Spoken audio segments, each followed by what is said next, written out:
আল্লাহ তাআলা সেই কথাই বলেন, বান্দা আমি যেই মুসিবত দিয়েছি, আমি যেই বিপদ দিয়েছি রে বান্দা, ওই বিপদ থেকে আমি আল্লাহই তোমারে উদ্ধার করতে পারবো।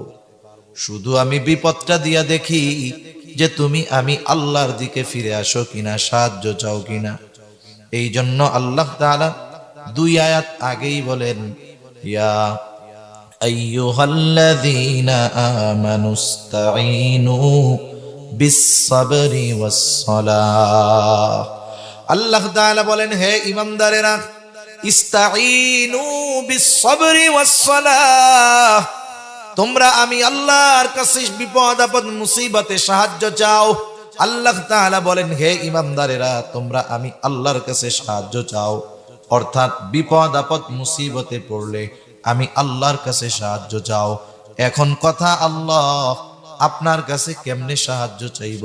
আল্লাহ তাআলা বলেন, বান্দা টেনশনের কোনো কারণ নাই, বিস-সাবরি ওয়াস-সালাহ, আমি আল্লাহর কাছে সাহায্য চাও ধৈর্য আর নামাজের মাধ্যমে।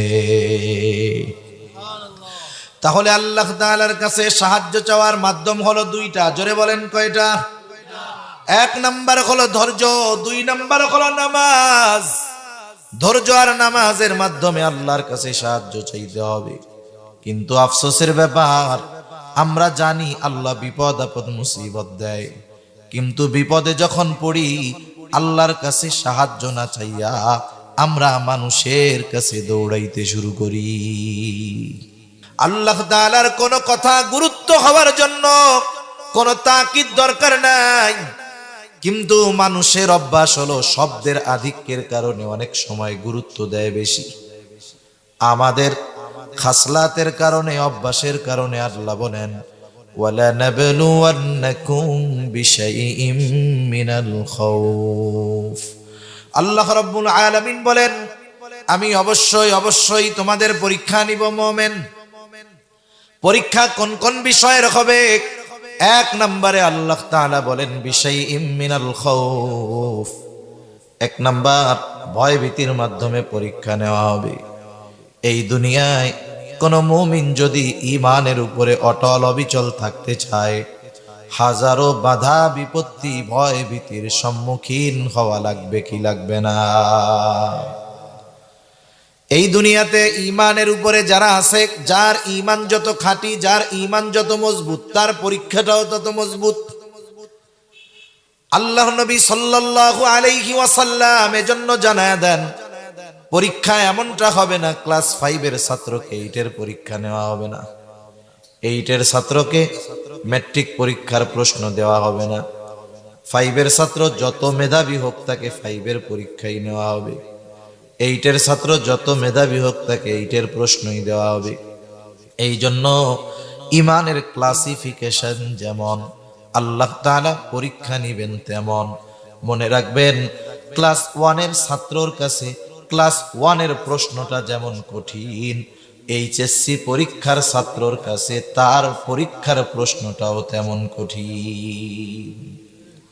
আবার এমন হবে না এইচএসসি যে পড়ে পরীক্ষা দিবে তাকে ক্লাস 1 এর খাতা দেওয়া হবে, তাহলে কি ইনসাফ হবে নাকি? আল্লাহ তাআলা পরীক্ষার ক্ষেত্রে ইনসাফ করবেন, ন্যায় বিচার করবেন, যে যেই স্তরের তাকে ওই স্তরের পরীক্ষাই দিবেন। এরপরেও ম্যাট্রিক পরীক্ষা দিছে এক এলাকার 10 জন, ফেল গেছে 5 জন, একই ক্লাসের ছাত্র না? এখন যদি কেউ বলে যে তোমরা 10 জন একসাথে খেলাধুলা করতা, একই স্কুলে পড়তা, ওরা 5 জন পাশ করলো, তোমরা 5 জন পাশ করতে পারলা না কেন, ফেল গেলা কেন? একসাথেই তো চলতা। এইবার ওই ফেলের 5 জন যদি বলে চাচা পরীক্ষার প্রশ্ন বড় কঠিন ছিল, চাচা যদি পাল্টা প্রশ্ন করে তাইলে ওই 5 জনের প্রশ্ন আলাদা, তোমাদের 5 জনের প্রশ্ন মনে হয় আলাদা। বলবে না চাচা সবার প্রশ্ন সমান, একই প্রশ্ন। এইবার চাচা বলবে একই কলেজে পড়ো, একই স্কুলে পড়ো, একই স্যারের কাছে পড়ো, একই হলে পরীক্ষা দিলা, একই প্রশ্নই তোমাদের দেওয়া হলো, ওরা 5 জন গোল্ডেন এ প্লাস, তোমরা 2 জন 5 জন ফেল। তার মানে পরীক্ষার প্রশ্ন কঠিন, এটা বলার কোনো সুযোগ নাই, বরং তোমরা টোটো কোম্পানির ম্যানেজার নিজেরাই পরীক্ষার প্রস্তুতি যথাযথভাবে নাও নাই। প্রত্যেক জামানায় আল্লাহ তাআলা এই বিষয়ের পরীক্ষাগুলো নেন। এই যে বিষয়গুলো বললাম, এই বিষয়ের পরীক্ষা প্রত্যেক জামানার আলোকে আল্লাহ নেন, ঈমানের আলোকে নেন। তার মানে ওই ভয়ের মাত্রা ওই পরিমাণই থাকে যে সব মুমিন পাশ করার যোগ্যতা রাখে, তবে পাশ তারাই করে যারা অটল অবিচল থাকে, আর ফেল তারাই করে যারা গাফলতি করে। কথা বুঝেন নাই? এজন্য এটা বলার সুযোগ নাই যে নবী রাসূলদের যে পরীক্ষা নিছে আমাদের কি সেটা নিবে নাকি। নবীজিও জানাই দিয়েছেন সেটা নিবে না। তো নবীজি বলেন আসাদ্দুন নাসি বালা আল আম্বিয়া, আসাদ্দুন নাসি বালা আল আম্বিয়া সুম্মাল আমসালু ফাল আমসাল। মানুষের মধ্যে সবচাইতে কঠিন পরীক্ষা নেওয়া হয় পয়গম্বর আলাইহিস সালামের। এরপরে ধারাবাহিকতার ক্রমান্বয়ে সিঁড়ি যত নিচে নামে পরীক্ষার কঠোরতা তত কমে। তার মানে ঈমানের আলোকেই আল্লাহ তাআলা পরীক্ষা নিবেন। এই জন্য মুমিনের ঈমানের প্রথম পরীক্ষা আল্লাহ তাআলা নিবেন ভয় ভীতির মাধ্যমে। এ দুনিয়াতে ঈমানের উপরে যদি কেউ চলতে চায়, চলতে যায়, হাজারো বাধা বিপত্তি ভয় ভীতি আছে। পরিপূর্ণ দ্বীনের উপরে চললে পদে পদে বিপদ আছে। অনেক সময় বিপদ রাষ্ট্রীয়ভাবে আসে, অনেক সময় সামাজিকভাবে আসে, অনেক সময় দ্বীনের উপরে চলতে গেলে নিজের পরিবার থেকেও ভয় ভীতি বাধা আসে কি আসে না। হাজারো রকমের বাধা আসতে পারে। যেমন দেখেন বর্তমান দুনিয়ায় উলামায়ে কেরাম অনেক জেলখানায় আছে না নাই? সারা দুনিয়ায় উলামায়ে কেরাম আবদ্ধ আছে, জেলখানায় আছে, আমাদের দেশেও আছে। বলেন তো দুর্নীতি কইরা গাড়ি বানানোর কারণে, টাকা পয়সা বিদেশে পাচার করার কারণে, জোরে বলেন, সেভ করার কারণে এনারা যে জেলখানায় আছে একটাও খারাপ কারণ খুঁজে পাবেন না। তাহলে কেন ওনাদের উপরে এত চাপ, কেন ওনাদের ব্যাপারে এমন আচরণ? কারণ ওনারা হকের উপরে আছে, ঠিক কিনা বলেন? হকের উপরে থাকলে জেলখানায় যাওয়া লাগতে পারে। আবার এইটা মনে করার সুযোগ নাই যারা জেলখানায় যায় নাই এরা মনে হয় না হক, এইটা আবার না। তারা আমাদের চাইতে ঈমানের দিক দিয়ে অনেক পাওয়ারফুল। এই জন্য আল্লাহ রাব্বুল আলামিন তাদেরকে হয়তো ভয় ভীতির সম্মুখীন করে আল্লাহ তাআলা তাদেরকে পরীক্ষা নিচ্ছেন, রিমান্ডের মুখোমুখি করে আল্লাহ তাআলা তাদের পরীক্ষা নিচ্ছেন। আর ওই মানুষগুলোই যখন ঈমানের উপরে অটল অবিচল, আল্লাহ রাব্বুল আলামিন এই কারণে দুনিয়া এবং আখিরাতে তাদের মর্যাদা বাড়ায়া দিচ্ছে। মনে রাখবেন, ভালো কাজ করার কারণে যদি জেলে যাইতে হয়, বাহির হওয়ার পরে জেলে যাওয়ার আগের চাইতে মর্যাদা সম্মান আরো বাড়ায়া দেয় কে? আর চুরি ডাকাতি করে যেগুলা জেলে যায় ওদের সম্মান বাড়ে না। মানুষ আরো দেখলে কি দেখ যে চোর যায় বলে, কি বলে না? উপমা দিলে অনেক দেওয়া যাবে, আমি আর ওইদিকে যাব না। আমরা জানি কত পরিচিত উলামায়ে কেরাম জেলে যাওয়ার আগে কেউ চিনতো না অথবা পরিচিতি ছিল না, কিন্তু জেলে গেছে ঈমানের কারণে, জুলুম নির্যাতনের শিকার হয়েছে। আল্লাহ রাব্বুল আলামিন এদেশের মানুষের অন্তরে তাদের ঘৃণা নয় বরং মহব্বত আরো বহুগুণ বাড়ায়া দিয়েছে।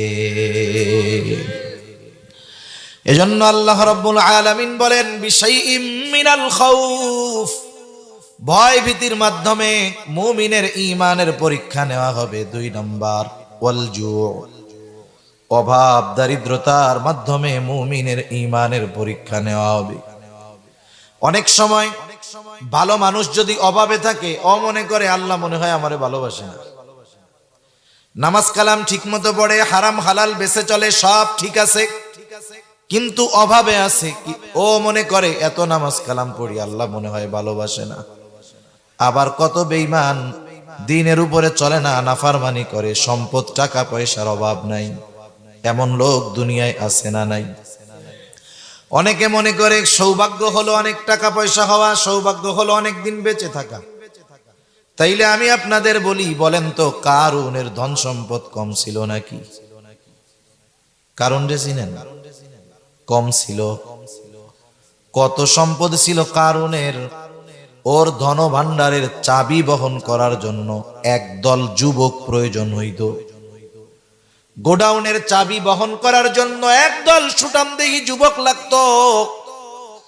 আর ওই গুদামের মধ্যে আমাদের দেশে যেমন অনেকে গুদাম ভরে চাউল চুরি কইরা, ডাউল চুরি কইরা, তেল দিয়ে খাটে, তলা ভরে, দেখেন নাই? আমাদের দেশ হইল তেলের খনি।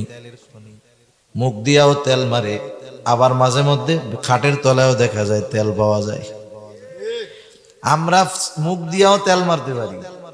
বড়দের নেতাদের এমন তেল মারে, ভাই ভাই, জীবনে যেই কয়বার আব্বা ডাকে নাই ওই কয়বার ভাই, তার চেয়ে বহুগুণ বেশি বাইরে ডাকে, ভাই ভাই। আপনার মতো লোক নাই, আপনি তো বিশ্বে এক অনন্য উপমা, আপনার মতো একটাও নাই। এরকম তেল মারা লোক তো আমাদের দেশে নাই মনে হয়। এ দেশে অবস্থা এরকম, তেল যদি না মারতে পারেন কাম হবে না। এটা যে লাইনেই খন না কেন, যত তেল মারবেন দেখবেন তত আপনার নজর ভিন্ন রকম। কারুনের ধন সম্পদ কম ছিল না, আর ওই গোডাউনের মধ্যে চাউল আর গম ছিল না, বরং কারুনের গোডাউন ভরা স্বর্ণ ছিল, স্বর্ণ। বলেন তো কারুন কি সৌভাগ্যবান নাকি? কথা বুঝেন নাই মনে হয়। কারুন কি সৌভাগ্যবান? জোরে বলেন। ফেরাউনের হায়াত কত? 400 বছর বাঁচছে, একটু রোগবালাই হয় নাই, একটু সর্দি কাশিও হয় নাই, 400 বছর বাঁচছে। কত বড় জালেম! আমি আপনি কয় বছর বাঁচবো? ধরেন 70, সর্বোচ্চ ধরেন একজন বাঁচলো 80 বছর, তার মধ্যে দেখা যাবে 20 বছর শুধু রোগে শোগে কাটে। এই জামানায় কিছু মানুষের মতো ফেরাউন আছে, ওই ফেরাউনের চরিত্রের কিছু মানুষ আছে, জুলুম অত্যাচার করে, বয়স গড় হায়াতের চাইতে বেশি, কিন্তু কোনো অসুস্থতা তারে পায় না। এই জন্য মনে রাখতে হবে, অসুস্থ লম্বা হায়াত পাইলেই সৌভাগ্যবান না, বরং ফেরাউন লম্বা অসুস্থ জিন্দেগি পেয়েছে, কিন্তু দুনিয়ার কেউ ফেরাউন রে সৌভাগ্যবান বলবে না। একজন গরিব মানুষ, দরিদ্র মানুষ, টাকা পয়সা কিছুই নাই, তার একটা ছেলে হইছে, কি নাম রাখবে? মানুষের কাছে বলে, একজন বলে এক কাম কর, তোর পোলার নাম ফেরাউন আর নইলে কারুন রাখ, মাসে মাসে 2000 টাকা দিমুনে। রাখবো নি কন্যা? 5000 টাকা দিলেও রাখবে। চিন্তা করে দেখেন কেমন মানুষ। ওই নামগুলো টাকা দিয়াও গরিবরে ওরা খাইতে পারবেন না। আপনি যদি বলেন অসুবিধা কি, মাসে মাসে 5000 বৈশা বৈশা খাইতে পারবি, বলবে ভাই না খাইয়া মইরা যাব, তবুও কিন্তু কারুন আর ফেরাউন নাম রাখবো না। সেই জন্য সম্পদ থাকলেই সৌভাগ্যবান তা না, সম্পদ না থাকলেই যে দুর্ভাগ্যবান তা না, বরং আল্লাহ তাআলা মাঝে মধ্যে পরীক্ষা করার জন্য মানুষের রিজিকের মধ্যে সংকীর্ণতা দেয়।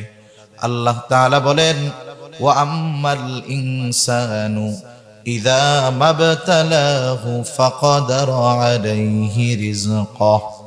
আল্লাহ তাআলা বলেন, তিনি মানুষের পরীক্ষা নেওয়ার জন্য রিজিকের মধ্যে সংকীর্ণতা দেয়। যেই মুমিন বোঝে যে আল্লাহ আমারে হয়তো অভাব দিয়ে পরীক্ষা নিচ্ছে, ওই মুমিন হতাশগ্রস্ত হয় না, বরং আল্লাহ তাআলার কাছে দোয়া করে। আর যে বোঝে না সে কিন্তু পরীক্ষায় ফেল হয়ে যায়। আমরা অনেক সময় মনে করি আল্লাহ তাআলা ভালোবাসলেই মনে হয় শুধু দিতেই থাকে, ভালো না বাসলে মনে হয় দেয় না। আসল বিষয় হলো অনেক সময় আল্লাহ তাআলা ভালোবাসার কারণে বান্দাকে অভাবগ্রস্ত রাখে।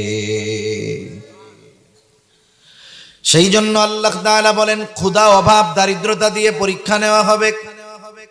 3 নাম্বার, ওয়ানাকসিম মিনাল আমওয়াল, মালের লস, মালের ক্ষতি দিয়ে আল্লাহ পরীক্ষা নেয়। হইতে পারে দোকানদার দোকানে আগুন লেগে সব মাল সামানা পুড়ে ছাই, চোরে চুরি করে টাকা নিয়ে গেছে, যে কোনো ভাবে মালের ক্ষতি হইছে। আল্লাহ তাআলা চান বান্দাকে পরীক্ষা করার জন্য। এই জন্য দুনিয়ায় আমরা অনেক সময় দেখি যে যত বড় ইমানদার এই বিষয়ে তার পরীক্ষা আরো বেশি হয়। 4 নম্বর পরীক্ষা আল্লাহ তাআলা বলেন ওয়াল আনফুস, জানের ক্ষতির মাধ্যমে আল্লাহ তাআলা পরীক্ষা নেন। মুফাসসিরিনে কেরাম বলেন জানের ক্ষতিটা দুই ভাবে হয়। একটা হলো স্বয়ং নিজের জানের ক্ষতির মাধ্যমে আল্লাহ তাআলা পরীক্ষা নেবেন আমার আপনার নিজের জানের ক্ষতির মাধ্যমে, অথবা ক্ষতিটা আমার হবে না তবে আরেকজনের হবে। দেখা যাবে সন্তান অসুস্থ হয়ে গেছে, বাবার সামনে সন্তান দুনিয়া থেকে চলে গেছে, মার সামনে মেয়ে দুনিয়া থেকে চলে গেছে। বলেন তো এই রকম পরীক্ষা আল্লাহ নেয় কি নেয় না? অনেক সময় নিজে আঘাত পাইলে যেই কষ্ট লাগে এর চাইতে আপনজন যদি ওই আঘাত পায় কষ্ট বেশি হয়। অনেক সময় আমাদের বাচ্চা কাচ্চা ছোট যারা আছে এদের জ্বর হয়, অসুস্থ হয়। 3-4 বছরের বাচ্চা রাতের বেলা জ্বর হয়েছে, জ্বরে গা পুড়ে যাচ্ছে, চোখ দুটো ছলছল করতেছে, বাচ্চা কষ্টে মুখ দিয়ে শব্দ বের হচ্ছে, কষ্ট হইতেছে, বাচ্চার চোখ দিয়ে পানি পড়ে।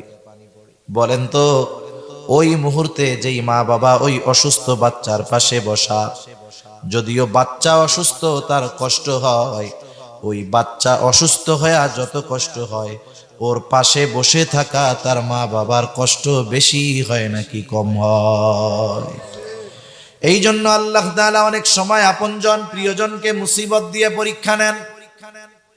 অনেকে বোঝে না, নিজের চোখের সামনে অনেক সন্তান দুনিয়া থেকে চলে গেছে, বাচ্চা হয় বড় হয় আর মারা যায়, আফসোস করে। আসলে না, আল্লাহ তাআলা তাকে পরীক্ষা নেন। বলেন তো আপনি ভালোবাসার পরীক্ষা কার নিবেন? যাকে আপনি ভালোবাসেন তার, ঠিক কিনা বলেন? যারা আপনি বেশি ভালোবাসেন, আপনার যদি মন চায় যে আসলেও আমারে ভালোবাসে কিনা একটু পরীক্ষা করি, আপনি ভালোবাসার পরীক্ষা কি দিয়ে করবেন? কষ্ট দিয়ে ভালোবাসার পরীক্ষা করে। আল্লাহ রাব্বুল আলামিন তার বান্দার প্রতি মুহাব্বতের পরীক্ষা নেন কষ্ট দেওয়ার মাধ্যমে।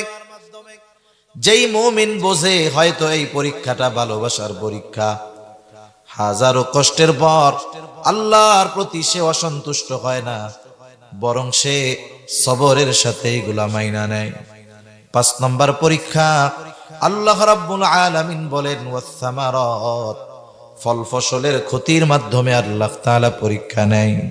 আপনাদের এলাকায় ধান হয় নাকি? ধান মনে করেন যারা কৃষিজীবী মানুষ, কৃষি নির্ভর মানুষ, জমিতে যদি বাম্পার ফলন হয়, ফসল যদি ভালো হয়, বলেন তো খুশি হয় না বেজার হয়?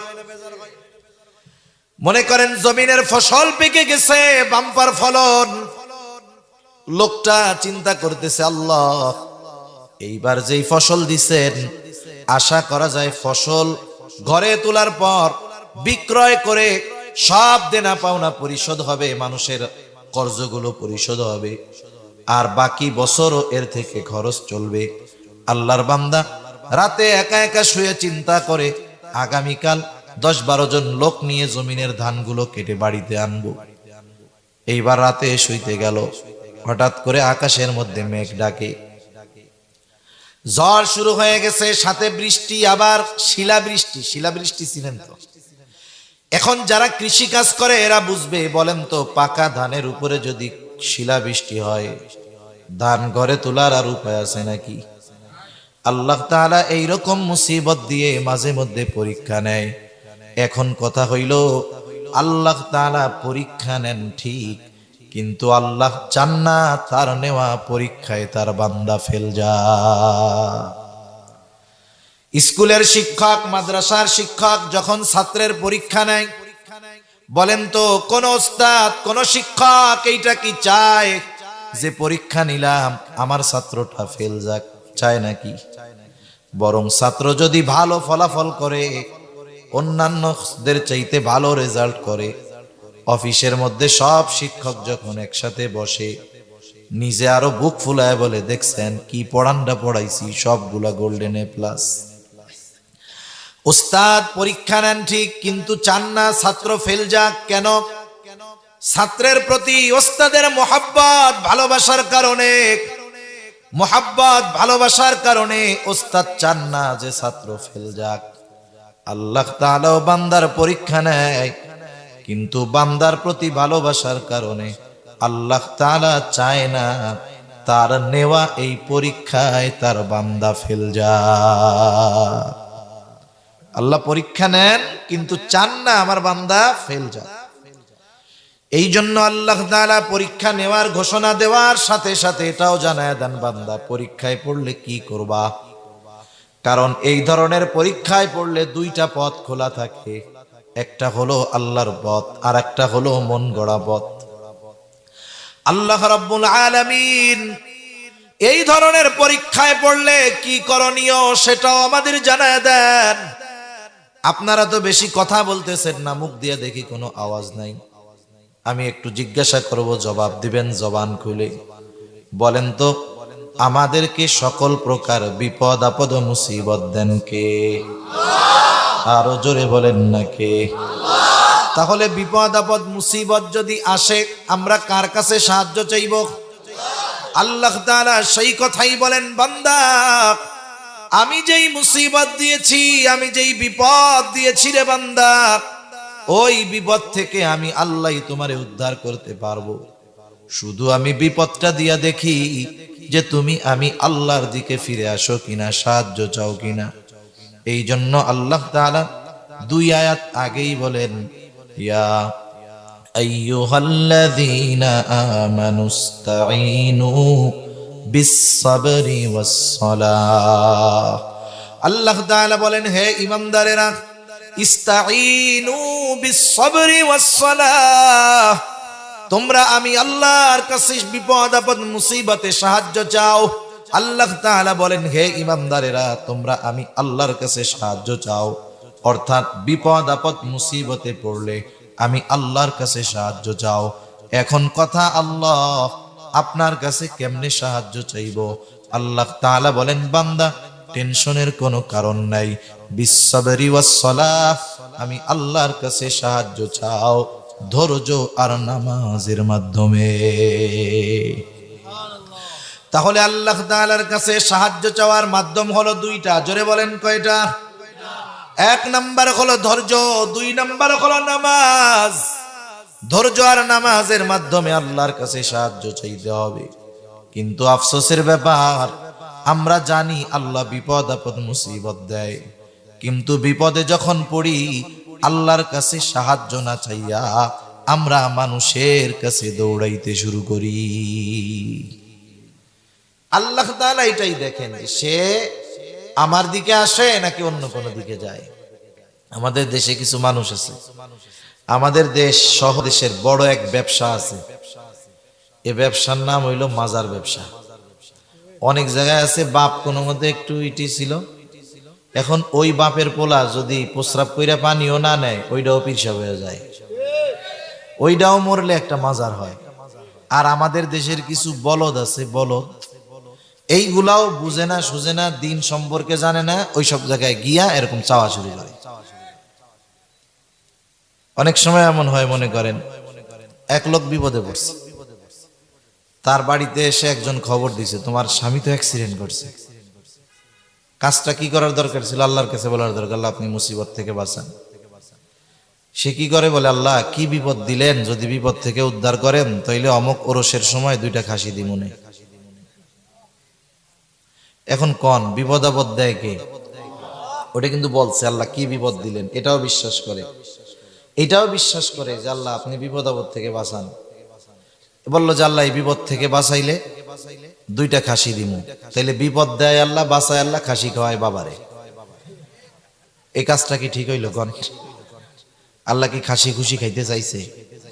আল্লাহ কইছে নাকি যে তুমি আমারে একটু গরু টরু দিও, সাইজটা করে দিমুনে? আল্লাহ রাব্বুল আলামিন বলেন, বান্দা আমি বিপদ দেই, আমি উদ্ধার করি।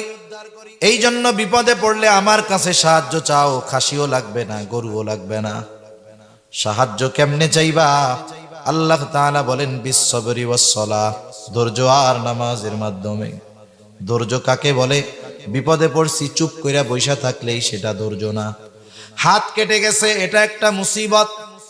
আপনার পাশে ফার্মেসি আছে, যদি সেলাই করার দরকার হয় সেলাই করবেন, ওষুধ খাবেন, এটা সবরের বাইরে নয়। অনেকে মনে করে বিপদে পড়েছি ঘরে বৈশা থাকবো, যা করে আল্লাহ, না। কারণ নবী বলেন তোমরা অসুস্থ হলে চিকিৎসা গ্রহণ করো। তাহলে অসুস্থ হলে চিকিৎসা গ্রহণ করা নবীজির সুন্নাত। বিষয়টা হলো চিকিৎসা গ্রহণ করব ঠিক, এটা সবরের বহির্ভূত নয়। তবে চিকিৎসা গ্রহণ করব ঠিক, তবে ইয়াকিন থাকতে হবে আমার চিকিৎসা আমাকে সুস্থ বানাতে পারবে না। জ্বর হইছে ওষুধ খান, কোনো অসুবিধা নাই। আপনার অসুস্থতা অপারেশন করেন, কোনো অসুবিধা নাই।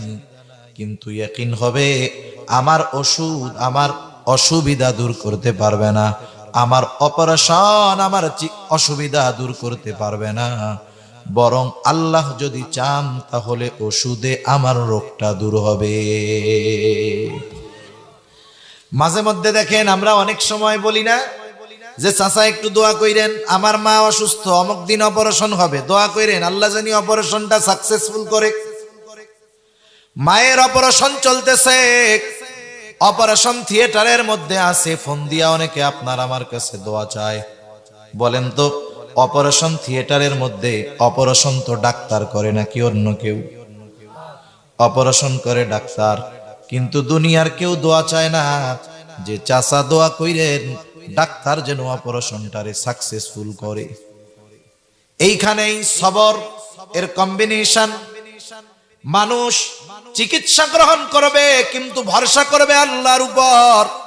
সবর হলো বিপদ যেইটা আসবে সেই বিপদ থেকে বাঁচার বৈধ চেষ্টা করবে, চেষ্টাটা বৈধ হবে, সাথে সাথে তার ওই আসবাব চেষ্টার উপরে ভরসা হবে না, ভরসা হবে কার উপর? জোরে বলেন। ওই যে ডাক্তার অপারেশন করে বলে দোয়া কইরেন আল্লাহ তাআলা যেন অপারেশনটা সাকসেসফুল করে দেয়। তাহলে অপারেশন করে ডাক্তার, কিন্তু ডাক্তার সাকসেসফুল করতে পারে না। অপারেশন যিনি সাকসেসফুল করেন তিনি কে? এই দুনিয়ার ডাক্তারদের যদি অপারেশন সাকসেসফুল করার ক্ষমতা থাকতো তাইলে অপারেশন থিয়েটার থেকে কোনো লোক মারা যাইত না। এটাই হলো সবরের কম্বিনেশন। বিপদে পড়েছি, ওই বিপদ থেকে বাঁচার বৈধ চেষ্টা করব, তবে চেষ্টার উপরে ভরসা নয়, ভরসা কার উপর? এখন আল্লাহ যেহেতু বিপদ থেকে বাঁচায়, আল্লাহর সাথেও সম্পর্কটা গভীর করার দরকার আছে না নাই? বান্দার সাথে আল্লাহ তাআলার সম্পর্ক গভীরের অন্যতম মাধ্যম হলো নামাজ। এই জন্য আল্লাহ তাআলা বলেন বিসসাবরি ওয়াস সালাহ, ধৈর্যের সাথে সাথে নামাজের মাধ্যমেও সাহায্য চাও।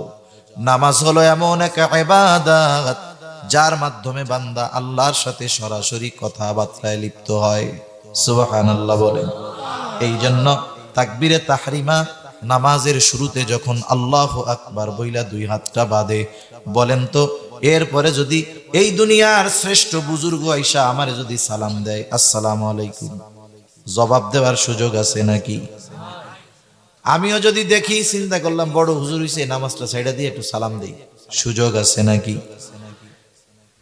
তাকবীরে তাহরিমা দিয়ে বলে হাত বাঁধার পর দুনিয়ার অনেক ভালো কাজ ওই সময়ের জন্য নিষিদ্ধ হয়ে যায়। কেন নিষিদ্ধ হয়? কারণ এখন কথাবার্তা চলে কার সাথে? জোরে বলেন। আল্লাহর সাথে কথা চলতেছে। এখন দুনিয়ার যত ভিআইপি সিআইপি আসুক কাজ হবে না, দুনিয়ার যত বড় পীর আসুক, মুহাদ্দিস আসুক, শাইখুল হাদিস আসুক, কাজ হবে না। কারণ বান্দা তখন আহকামুল হাকিমিনের সাথে কথায় লিপ্ত হয়। এই জন্য আমরা যখন যে কোনো ধরনের বিপদে পড়ব, সর্বপ্রথম ধৈর্য ধারণ করব, সাথে সাথে ওই বিপদের জন্য যার সাহায্য চাইব তিনি কে? আমি আল্লাহর সাথে কথাবার্তায় লিপ্ত হব কেমনে? নিয়ত করে দাঁড়াবো, ওই বিপদে পড়ছি, বিপদটা থেকে বাঁচাইয়েন। সালাতুল হাজত আদায় করব, আল্লাহ তাআলার সাথে কথা বলবো, আল্লাহ তাআলার কাছে চাইবো। এই জন্য কোন মুমিন যখন বিপদ আপদ মুসিবতে পড়ে, তার মানে মুমিনের যখন কোনো পরীক্ষা আসে, মুমিন এই দুই জিনিসের মাধ্যমে যখন আল্লাহর কাছে সাহায্য চায়, আল্লাহ তাআলা ওই মুমিনের জন্য যথেষ্ট হয়ে যায়, সাথে সাথে ওই মুমিনকে আল্লাহ প্রমোশন দিয়া দেয়। প্রমোশন দেয়, প্রমোশন কেমনে দেয়? আমাদের দেশে একটা বাহিনী আছে, পুলিশ বাহিনী, চিনেন? পুলিশ বাহিনী, পুলিশ যে হাবিলদার, মানে ওনার নিচে কোনো পোস্ট নাই, সেও পুলিশ। বাংলাদেশ পুলিশের প্রধান যে, সেও পুলিশ। কিন্তু বলেন তো, দুই পুলিশের মধ্যে তফাৎ আছে নাকি? কই কুদ্দুস আলী, কই জুতার গালি, মানে কয় না এরকম। তা কোন জায়গায় পুলিশ প্রধান আর কোন জায়গায় ওইটা? দুইজনই কিন্তু পুলিশ, কিন্তু তফাৎ আছে না নাই? ঈমান আনছে মুমিন, অসুবিধা নাই। তবে বিপদ আপদ মুসিবতে এই দুই পদ্ধতি যে অবলম্বন করে, সে কিন্তু সাধারণ মুমিন না। এই জন্য আয়াতের শুরুতে আল্লাহ বলছেন, ইয়া আইয়ুহাল্লাযীনা আমানুস্তাঈনু বিস-সাবরি ওয়াস-সালাহ। ঈমানদার বলে ডাক দিয়েছেন, হে ঈমানদারেরা, আমি আল্লাহর কাছে ধৈর্য আর নামাজের মাধ্যমে সাহায্য চাও। এরপরে কিন্তু আল্লাহ এমনটা বলেন নাই, ইন্নাল্লাহা মাআল মুমিনিন, এটা কোন নাই। কেমন যেন আল্লাহ বলেন, বান্দা, যে এই দুই পদ্ধতি অবলম্বন করে যেই মুমিন